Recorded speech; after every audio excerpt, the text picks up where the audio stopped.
नमस्कार, माझं नाव प्रणव. माझी बहीण गेल्या 1.5-2 वर्षापासून अन्न पोटात नीट न जाणं या कारणामुळे त्रस्त होती. ते बऱ्याच डॉक्टरांकडे गेलो, पण कोणाकडनं ते निदान झालं नाही.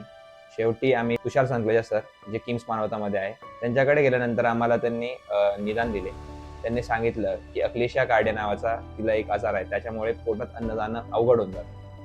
तर ह्या आजारामुळे तिला 1.5 ते 2 वर्षापासून खाता पिता येत नव्हतं. म्हणजे तिला मनापासून खाता पिता येत नव्हतं. तर त्यांनी आम्हाला पोएम्स नावाची एक सर्जरी सांगितली. ती सर्जरी गेल्या 4 दिवसा पहिले पार पडली. त्याच्यामध्ये तिला एक पण टाके आले नाही. ती खूप सेफ आणि सिक्युअर प्रोसिजर आहे. आता तिला खाताना काही त्रास होत नाही. आजच तिने पाणी पिलंय. तिला पाणी पितानाही काही त्रास होत नाही.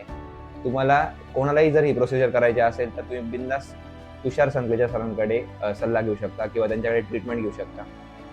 मी तुषार संकलेजा सरांचं मनापूर्वक आभार मानतो की त्यांनी एवढी चांगली सर्जरी केली व त्यांच्या टीमचंही, जसे की त्यांच्या टीममध्ये गौरव कुलकर्णी सर होते, तेही आमच्याशी खूप चांगले वागले. धन्यवाद सगळे टीमचे.